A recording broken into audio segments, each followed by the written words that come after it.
So on December 20th of 2023, I went into the gynecologist for a routine appointment. She did a pap smear, and I was like, well, since I'm here, can you also do blood work and run a full STD panel, including HIV, because some places, I don't know, when you ask for STD testing, they don't test for HIV.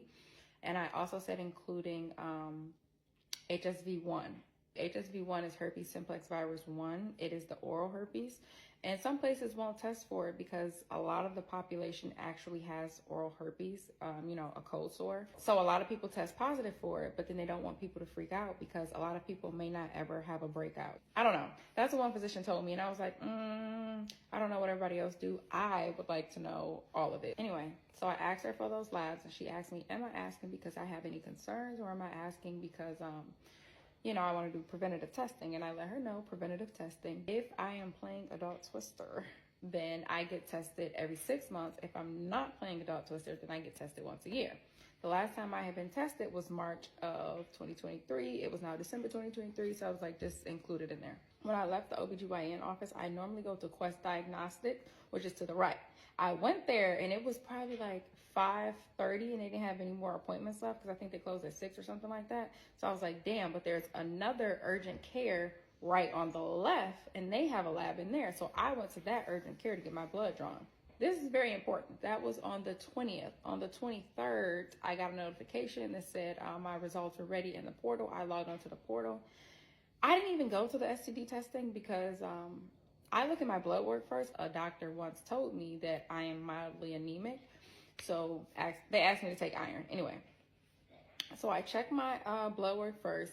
And then I was checking the STDs one by one. Not detected, not detected, negative, not detected. And then I get to, it said like HSV 1 and 2 antibodies or something like that, or antigens. And then it said like a high level of it.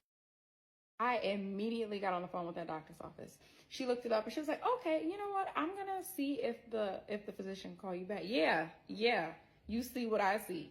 She called me back and she was like, oh, I'm looking at your lab results. She's trying to go over everything else. I'm like, girl, I don't care about none of that. And she was like, oh, I'm looking on here and it says, HSV 1 and 2 positive. She was like, I remember you asked for the test specifically. Like, is there something that you're worried about? There was nothing I was worried about. Actually, I was completely fine until I just logged on here and saw that it was positive. So now I'm freaking out. I am really freaking out. Like, I can feel myself, like, I can feel the anxiety just building. This is the first time I've tested positive for anything, mind you. And she was like, yeah, you've never tested positive for anything. Like, I'm gonna just have them run it one more time because we don't know if it's HSV1 or HSV2. HSV1 is oral herpes. HSV2 is genital herpes. She was like, so we're gonna have them rerun the test. This was on the 23rd of December. This was right before Christmas. The whole time during Christmas, I'm like stressed the fuck out. And thank the Lord I was on Christmas break from school because that would have been too much for me to handle. I done cried. I'm like, oh my God, like what? Thankfully that I was in school at the time. So like I had learned about this. So I'm like, okay, you know exactly what herpes is, how it works, like what you have to do, like just calm down, you'll be okay. So then I'm like, wait a minute, I got it from somewhere. So I didn't say nothing because I'm like, you know what? I'm gonna wait until she run the second test. I finally got the results back on December 28th. I got the portal notification first. So I logged online. I seen that it said HSV1 not detected, HSV2 not detected. As soon as I was getting off of the portal, my phone was ringing and it was the physician telling me like, hey, good news, you actually don't have herpes. And I'm like, okay, well, why did I test positive? She's like, I don't know. So apparently that urgent care runs a different test than Quest Diagnostic does. And for whatever reason, there's some antigen in my blood that will always test positive on that specific test. Now let's fast forward to March 3rd of 2025. Now I'm going to the primary care physician. When I get a physical, I also tell her about my hip on the right side. Anybody that knows me knows I've been having hip pain for the past 2 years and I cannot figure out why. She's like, okay, we're going to get you some x-rays done. We're going to run labs to make sure it's not cancer. We're going to check for inflammation. We're going to check your blood count. They want to make sure it's not arthritis, osteoporosis, like all kinds of stuff, right? So I'm like, okay, cool. And I'm like, well, since you're running my blood, can you check me for STDs as well? Can you make sure that you include HSV1, HSV2, and HIV. She was like, well, I don't know. They usually don't run HIV. Like, I have to. I'm like, no, I want it all. Why would you not do it? I want it all. It's like, okay, do you have any concerns? I said, no, it's just preventative testing. Fun fact, a lot of places or a lot of like clinics, if you tell them it's preventative testing, they will test you for free. If you tell them that like, oh, I think something's wrong or I've been having this issue, then they will charge you or charge your insurance. But usually, or not usually, a lot of the times, if it's preventative, then they will cover it for free. So ask them. So I'm telling her like, oh yeah, I'm not worried about that for real, girl. Like, since the last test I test negative, I've only been with one person 2 times. Like, I would know the 2 exact dates. I'm more so concerned about what's going on with my hip. She's like, oh, okay, cool. Turns out every fucking time I say that, I'm wrong. So I went, got my blood drawn, cool. That was on March 3rd, 2025. So on March 7th, I got an email saying that my lab results have been uploaded into the patient portal. Remind you, this is a new primary care, so I haven't registered for the patient portal yet. So I get on the phone with the doctor's office and I ask them if I can speak with her so that I can get my lab results. And they're like, well, you need an appointment. Our next appointment isn't until Monday. If it's anything critical, if anything crucial, anything that stands out, she will be checking them later today and she will call you. I said, okay. So on March 10th, I have a 9:45 appointment with a psychiatrist. They want to see if I have ADHD. Turns out they diagnosed me with anxiety and depression, right? Very important to this story. Because I hang up with them. 10 minutes later, I get a call, and it's the doctor calling me. And she's like, yeah, so we have some labs come back with abnormal results. And I'm thinking, oh my God, I have bone cancer. That's my immediate thought. And then, like, as soon as the thought finishes, she said, yeah, you tested positive for HIV. Huh? You tested positive for HIV. I said, are you sure? Like, can you read me back my name, first and last name, and date of birth? Because are you checking the right chart? I have never created a patient portal login type shit so fast. Like, while we're on the phone with them, I'm on my phone logging into the patient portal. It's on like page 3. I get to HIV, baby. It says repeatedly reactive. And for some reason, emotionally, I did not have the same reaction or as strong as a reaction as I did for the herpes. I was more so just like, what? I'm like, that's it. That was the least of my concerns, like the very fucking least of my concerns. So she's like, yeah, we got to get you to a specialist immediately. Like, we have an appointment tomorrow at 11 a.m. or 1 p.m. Which one do you want? And I'm like, I have work tomorrow. And she's like, listen, the next appointment is not for 2 months, so you need to make this appointment. I get off the phone and I'm just like, all right, well, I got HIV. Like, for some reason, the herpes scared the heck out of me, but with the HIV, I was just kind of like, all right. As long as you're taking your medicine and doing what you're supposed to do, following whatever your treatment plan is, you can have a long, healthy life with HIV. You can have children and literally have a normal life. The worst part about it to me is, one, you can't breastfeed because you can transfer the HIV to your baby. 2, I'm like, I have to tell everybody that I date now. Like, I damn near gotta say, hi, my name is Kira and I have HIV. And then I went to my friend's birthday party that day because that was her literal birthday. Or I didn't go to her birthday party, but she had like a little dinner in her house. People are probably shocked to hear this video right now because I haven't really told anybody. So it's the next day. I get to the appointment again, still calm, cool, collected. I'm talking to the lady who draws blood, and I'm like, yeah, so like, you know, how long does it take? Like, what are we checking for exactly? And she was like, I'm gonna partner you with a nurse to answer all those questions. So the nurse called me in the back and she was like, okay, so the test you took the first time was detecting whether or not you have HIV. It comes back positive. They tested more than 1 time. That's why it says repeatedly reactive. So there's HIV-1 and HIV-2. HIV-1 is contracted here in the US. HIV-2 is contracted overseas. It looks like you have HIV-1, so now we're going to check your blood to see how much of the HIV is in your system. So they're checking for the viral load. A viral load less than 30 is negative. A viral load more than 30 is positive. That'll determine what your treatment is, and you'll go forward with the doctor from there. Usually 5 days to a week and a half to get the results back. We'll give you a follow-up appointment in 2 weeks, but your results will be back way before then. So I went back in the lab. She drew my blood, and everybody in there was so sweet. Anyway, so she draws my blood, and then she tells me to go pee in the cup. So I go pee in the cup. Then I went back to the front, and I was like, oh, Do you guys do rapid tests? Because I know they do like finger pricks places, and you get the results back right then. She's like, no, we don't do that here. I'm so sorry. I'm like, okay. So I go back into the office, into the nurse's station. A guy walks by and he was like, oh, hey, like, are you here so that we can start your regimen? And the nurse was like, no, she's here for the viral load count. He was like, oh, okay, well, make her an appointment in 2 weeks so we can put her on a regimen. He's like, oh, wait, 1 second. I have meds in the back. I'm going to give you some meds. He goes back to his office. I look at the nurse. I'm like, is this the doctor? She's like, yeah. He never introduced himself, nothing like that. Now he comes back with 3 bottles of Biktarvy. It's 7 pills in each bottle. And he says, okay, this is enough to last you 3 weeks. Start taking them today. You can take them with food. You can take them without food. You can take them in the morning. You can take them at night. It does not matter as long as you take it every single day. That's the most important part. I'll see you in 2 weeks.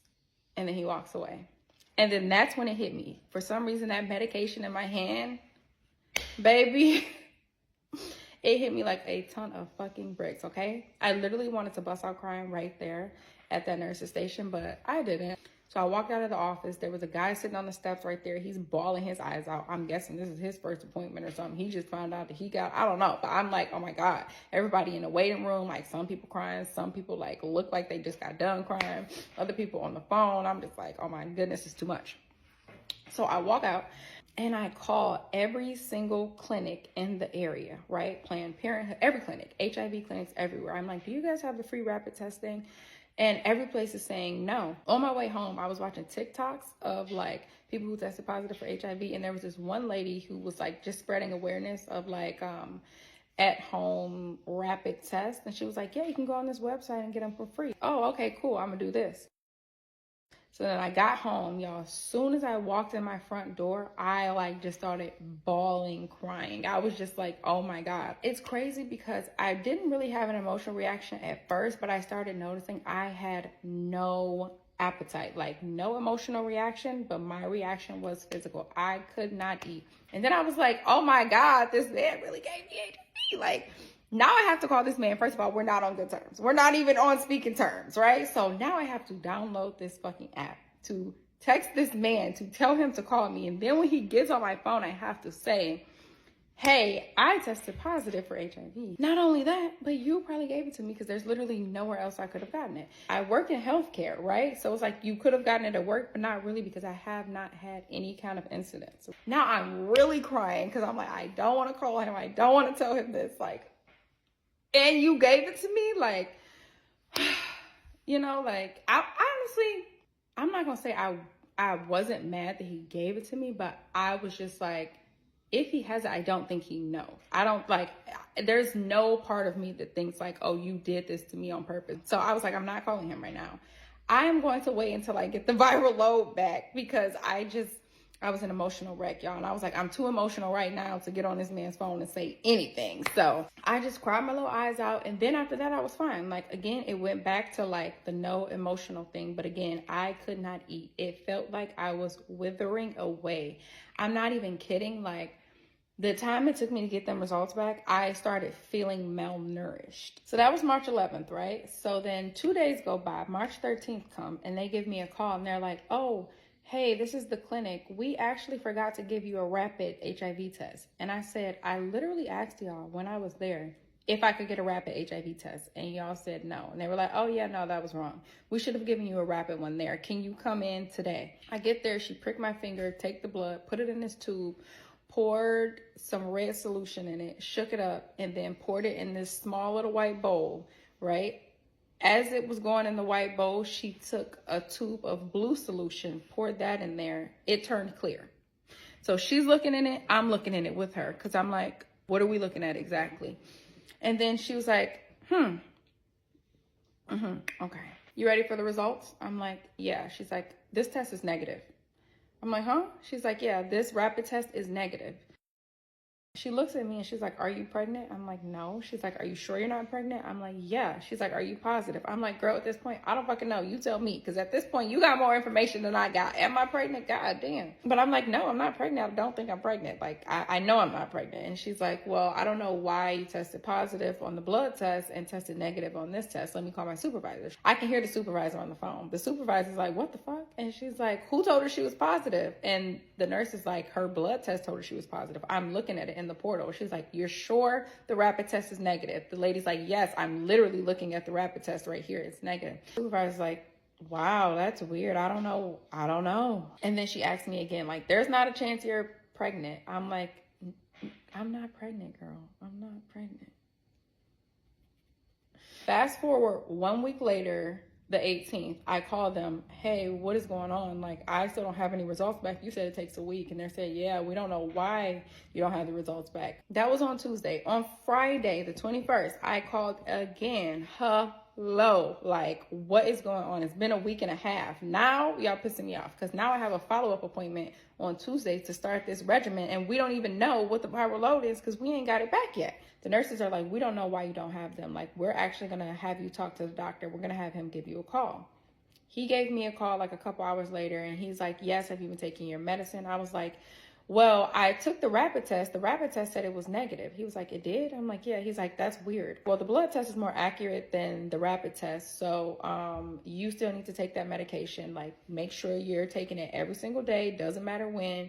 You need to take it. We're going to get the viral load count. You're going to have an appointment with me on Tuesday so you can come in person. He stressed that fact. Your first appointment has to be in person so that you can set out the treatment plan or whatever. And then everyone after that, you can do it on the phone. The nurses will call you on Monday. We don't have your results back now, but we should have them back on Monday. If we do not have them back on Monday, we are actually going to call the lab and have them ordered stat.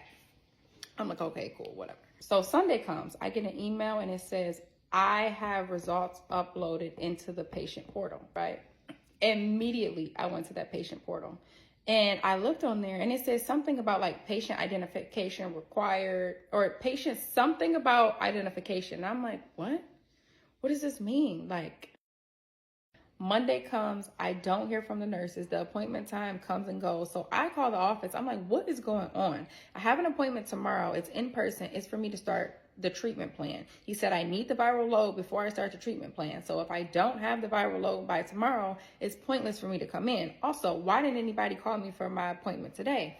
She's like, let me check your chart. I'll call you back. She checks. She calls me back. She's like, we're going to have the doctor call you tomorrow. And I said, he said it has to be in person. She's like, we're going to have the doctor call you tomorrow. He's going to call you on the phone. Okay. So now it's the 25th. The doctor finally calls me and he's like, yeah, so I'm looking at your viral load count and actually you have no viral load count. Like, there's none detected at all. Nothing. And I'm like, so why did I test positive? He's like, I don't know. I have no idea. So you're telling me that I don't have HIV? He was like, no. So the rapid test and this viral load test confirms that you do not have HIV. He was like, for some reason, it's just some antigen in your blood that tests positive for this specific HIV test. So now every time you get tested positive for HIV, you have to let them know that they cannot give you this test because you will be positive for it. When I tell you I just about fell out on the floor, he's like, yeah, we don't know. This only happened to very few people. It's not often that people get a false positive on HIV test. Like, you know, you're very lucky. He's like, you don't have to take the Biktarvy anymore, obviously. And he's like, but we do need to see you back in 2 months so that you can retest. So just to confirm you are negative. What are the odds that I test positive and get false positive for the 2 sexually transmitted diseases, infections, whatever you want to call them, that you cannot get rid of? I don't know what the fuck is the antigen in my blood, but thank God I don't actually have it. Moving forward, I will always have to let them know that I test positive for herpes if they give me that specific test. I also have to let them know that I test positive for HIV if they give me that specific test as well. And I can no longer give blood ever in my life again because I tested positive for HIV that one time. But like, I hope this inspires y'all to go get tested. And I hope that this opens y'all eyes to how quickly you can get some shit. Because I went from literally nothing to literally all hell breaking loose both times. So I just want to answer this question because people keep asking. Personally, I never jumped to the fact that they may have switched my blood because before I left the lab, I personally verified my name and birthday on each tube. And the blood was already drawn. And I also verified it on the urine sample. However, if you go back and look at the results from the second blood test, the ones that confirmed I was negative, the date says, I think it says results received 3/21. 3/21 is the Friday that the doctor called me back. If you remember, I said that I called in asking where are my results because they weren't back yet. And the nurse said that the doctor will call me back later that evening.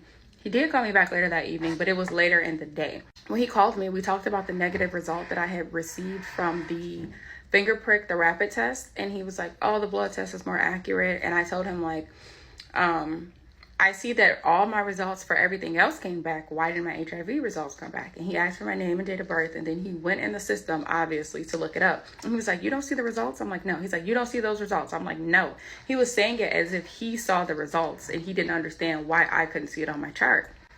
And then I heard him clicking around. And then he was like, like, we haven't gotten the results back yet. Call back on Monday and speak with the nurse. In fact, I'm going to make you an appointment for them to call you back. I said, okay, cool. Fast forward to that Sunday. That's when I got the email that said patient identification or patient ID verification, something like that. Something that was like, it was verifying that that sample belonged to me. Now, Monday, I called the nurse. She said the doctor will call me back on Tuesday. Tuesday, the doctor called me, gave me the negative results, and then he transferred me back to the nurse's station because I had to make the 2-month follow-up appointment. When I was on the phone with the nurse was like, you can't see the results? I'm like, no, why can everybody see them but me?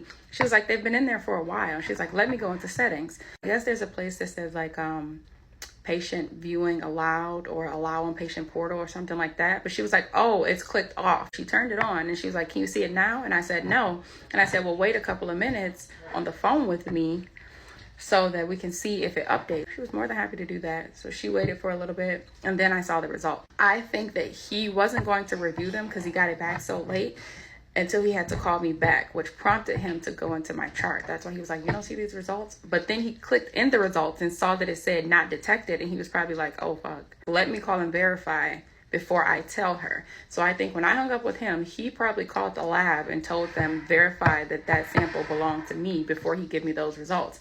That's why that following Sunday, whoever was at work was doing their job and did the patient identification or verification, whatever you want to call it. And then I got that email. And then the following Monday, the nurse was like, no, you don't have to come in because she said she'd already talked to the doctor. The doctor was probably like, no, we already got the results back. She's negative. That sample really do belong to her. Tell her I'll call her tomorrow. That's what I think happened. Good morning, y'all. It is about 10:30 a.m. I am sitting outside my doctor's office because if you can remember correctly, today is the day that I have to go back to get my blood redrawn to confirm that that was a false positive HIV result. I was previously diagnosed with anxiety and depression. I have a psychiatrist. I've met with her 3 times. She's a Black lady. Love her down. The first time I met with her is when she gave me the anxiety and depression diagnosis, and we both had decided that it was okay that I go unmedicated. One, I am not a risk of self-harm. I don't have suicidal ideations. I'm no threat to myself or anything like that. And my depression isn't extremely severe. It's just like I've had so many things happen to me back to back since like 2022. And I've just been so overwhelmed that led to depression. I've always had anxiety. I think I have ADHD. That's why she thinks I have ADHD too, but she wants to treat the anxiety and depression first to see if the ADHD symptoms stick around. Anyway, today I decided that I'm getting medicated. Like, I called her office a couple of days ago and was like, listen, it's just been too much. I told you guys ever since this false positive HIV result, like, I stopped eating. I was 130, maybe 135 pounds. I went down to 118 pounds within like 3 or 4 weeks. I was not eating. Y'all know them small ass boxes of cereal, like them little 1-person servings that they give to elementary kids? I was barely finishing that. Like, I would take 2 or 3 bites and be like, I can't finish the rest. I am just now, right now, today, May 5th, getting to a point where I can finish one of those boxes of cereal. And it's not healthy, you know? I sat and thought about it. The reason I decided to go unmedicated is because I wanted to develop coping skills or develop skills that will help me express myself emotionally, because that's really my problem. My problem is I don't know how to express myself emotionally. I'm not close to anybody. I don't have close friends or family or anything like that. I don't have any real connections. I have been a low maintenance friend, a low maintenance family member. I handle everything on my own. Like, I do everything by myself. And hold on. I don't want to cry. I don't know why I'm crying. I'm sorry, y'all. Hold on. Okay, so I do everything by myself. I get through everything by myself. And lately I've just been realizing, like, when I was in school, I kind of realized, like, I have nobody in my corner. I have nobody calling me, checking on me. There was one person, literally one person, that will call and check in on me. And him and I aren't speaking anymore. But I was just like, damn, you know, like, the kind of relationships that I've built are low maintenance relationships. Like, no one's doing anything wrong. I'm not saying like, oh, my friends aren't good friends, they're not checking them. No, that's just not the kind of relationships that I've built, right? So all of that plus everything that I had going on, it was just like the perfect storm for me to fall into a depression. Outside of these past 3-4 years, I don't like have ups and downs all the time or anything like that. Like, I'm typically like a fun person, a funny person. Like, I'm still shy and introverted, but I still like go out, have a good time. I used to go to places by myself and just enjoy life, and I have not been doing that for the past 3 years. This whole HIV thing, kind of like, I wanted to use skills, develop skills, and use them throughout this whole ordeal, but it's just like, it gets to a point. Like, it gets to a fucking point. God damn. Like, I can't eat. Like, dead ass, I can't eat. And I didn't even tell you guys that I can't eat. I couldn't even sleep. Like, I would go to sleep for a couple hours, wake up, and then I'm like, okay, well, let me use the bathroom. And then I laid back down. I would just lay in bed for like 2 to 3 hours in the complete silence, complete dark, no TV, no phone, no lights, no nothing. And I still couldn't get to sleep for 2 to 3 hours. And then when I did get back to sleep, it's like I only had an hour and a half left to sleep before my alarm go off. Now I got to wake up and start my day. I feel exhausted every day. I started feeling malnourished. I told you guys that. Like, looking at myself, like, my collarbone was standing out so much, my rib cage, like, I just gotten down to such a small weight that I've gotten to a point that I'm like, I can't do this, you know, I can't do this. I'm not eating, I'm not sleeping, like, so that is why I decided to get medicated. Now, I've had 3 sessions with my psychiatrist. The first session was before I got the diagnosis. The second session was after I got the diagnosis, but before I got the second test done. No, it was after I got the second test done, but before I got the second test results. So I didn't know that I was negative. And I didn't tell her anything about it during the second session. I was just like, yeah, I'm okay. You know, I'm going to speak to the therapist, blah, blah, blah, blah, blah. So today when I talked to her, I told her kind of everything that was going on. And she was like, girl, the fuck? She ain't say that. I know she wanted to.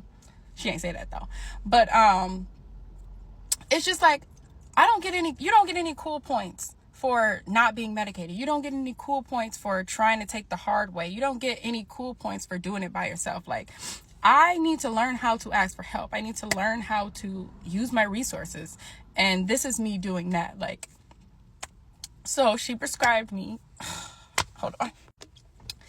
So she prescribed me a very low dose antidepressant, and she told me to take it at night between the hours of 9 p.m. and 10 p.m., no later than 10 p.m., because this antidepressant will not only help with the depression, but it'll help with the anxiety.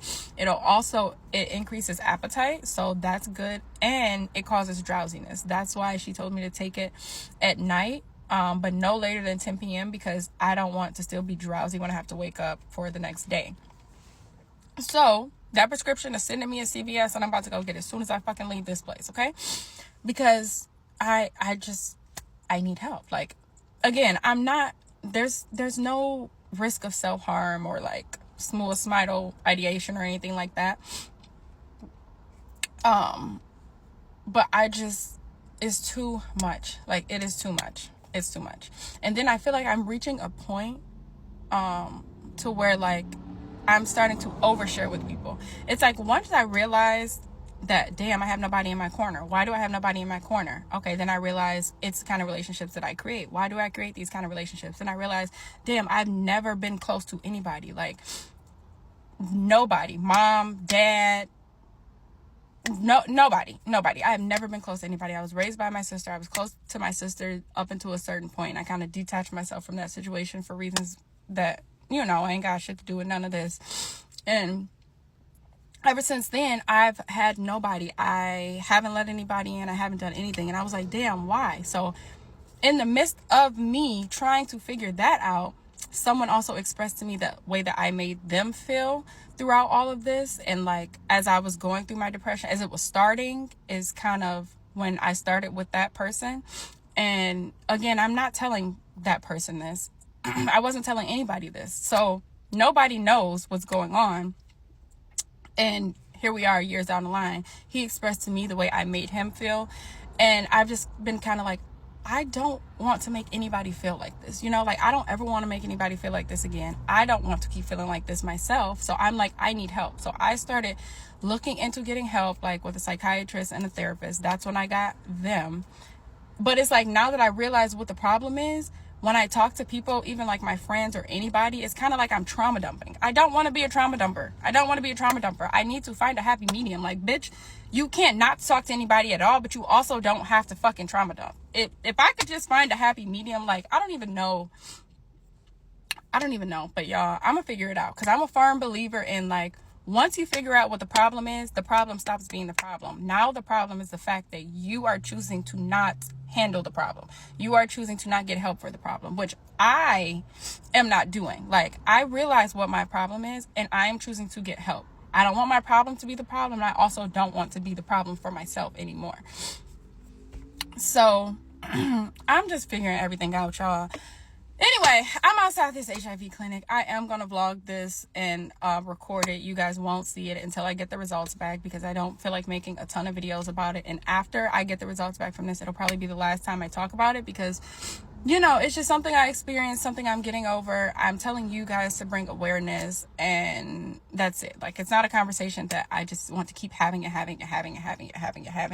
on the internet. I just want people to be aware of this, because I didn't fucking know you can get a false positive. Like, what type of shit? And then, I know I'm going off on a tangent here, but whatever.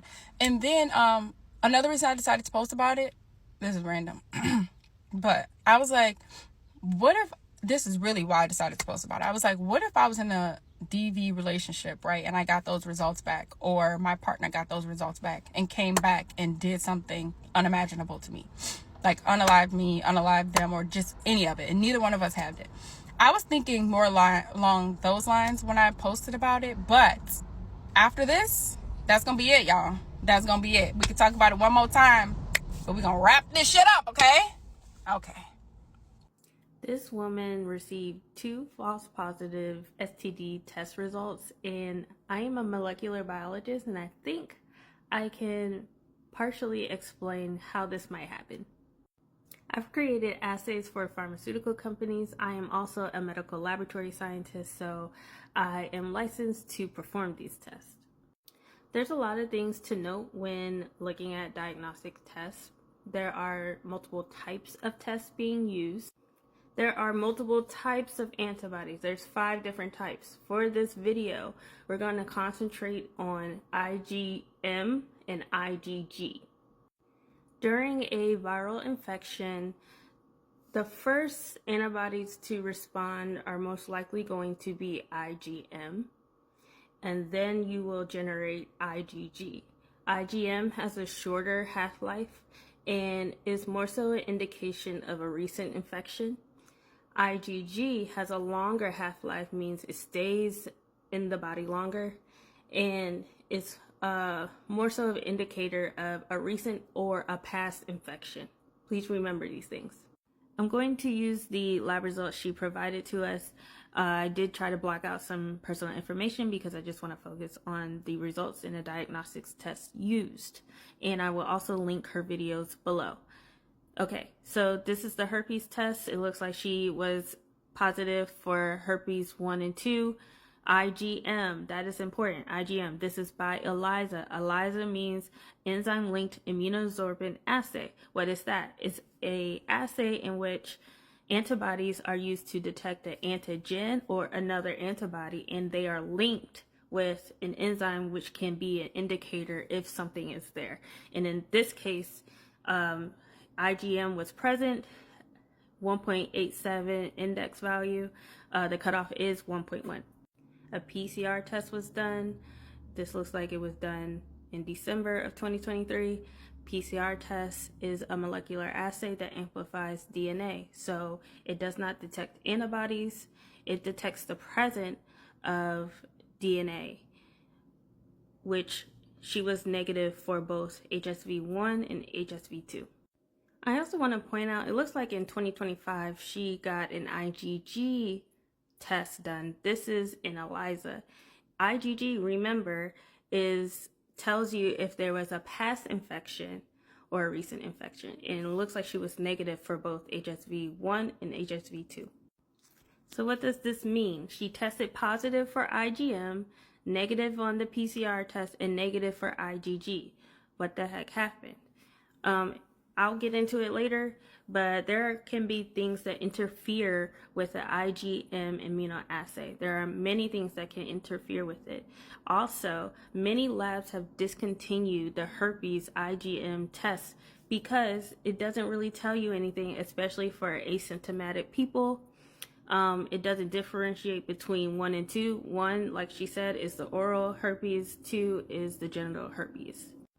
Pause to read, but the CDC also recommends against testing the general public with this HSV IgM test because it kind of doesn't, like I said before, it doesn't really tell anybody anything, and it incites some sort of anxiety or panic with the patient if they get a positive IgM. You have to do more testing, so it's really not recommended, and it's not reliable. In 2025, she got an HIV test. I do want to note that she got the same test in 2023. She put it up, but it was intermingled with her HIV section of the video, and it was negative. But in 2025, it came up repeatedly reactive on the same test. What could happen? What is this test? 2. Take note of the code here. This is a Quest Diagnostics code. This is the test right here. That's the same code. This is from the CDC website. This HIV 4th generation test is a chemiluminescent microparticle immunoassay. Okay, this is like an ELISA test, except for there's a microparticle there with something attached to it, whether it's an antigen or an antibody, and you add your patient sample, then you add your indicators, right? And it will light up if something is present. This will test for, it's a good test because it tests for the antigen, the HIV antigen, and for antibodies. This is IgG and IgM antibodies. This is a good test, but it doesn't differentiate between what is present. You have to do other tests, supplementary tests after this to figure out what's there. So she did test positive on this in 2025. What could it be? Remember, this also tests for IgM antibodies. This is just for y'all to know. This is like the roadmap for HIV testing. Over here, it says if you got a positive test, repeatedly reactive, it goes to this test, an antibody differentiation assay. Then it will go into a qualitative PCR test after that, and then, you know, it'll tell you what the results mean. So she got her HIV-1 RNA quantitative PCR. Remember, that's to detect DNA. It's more specific, and it was negative for HIV-1. So to summarize, on 2 different occasions when testing for IgM, she got positive for herpes and HIV. However, when they reflex to DNA tests or IgG tests, she was negative. What could happen? What could cause this? She did say that her hip had been hurting, I think she said, for like 2 years. Also tell her about my hip on the right side. Anybody that knows me knows I've been having hip pain for the past 2 years and I cannot figure out why.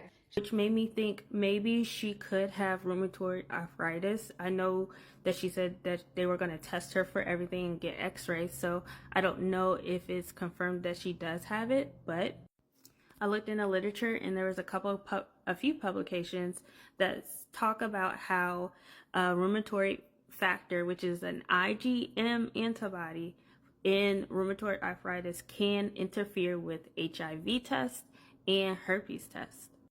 Also, it's possible that she may have COVID, and COVID there are a few studies actually, where COVID patients, there were interference with herpes tests and HIV tests. I'll show you another. Here in the American Journal of Medicine, there is a paper published where there was false positivity with a patient with COVID, SARS-CoV-2. And if you read the purple text, it says that there can be transient false positive results, because she did get the HIV test back in 2023 with her positive herpes test, and it was negative. But then flash forward, it was positive in 2025. A lot of things could happen in between there, but this also supports a transient positivity for that. So what does all this mean?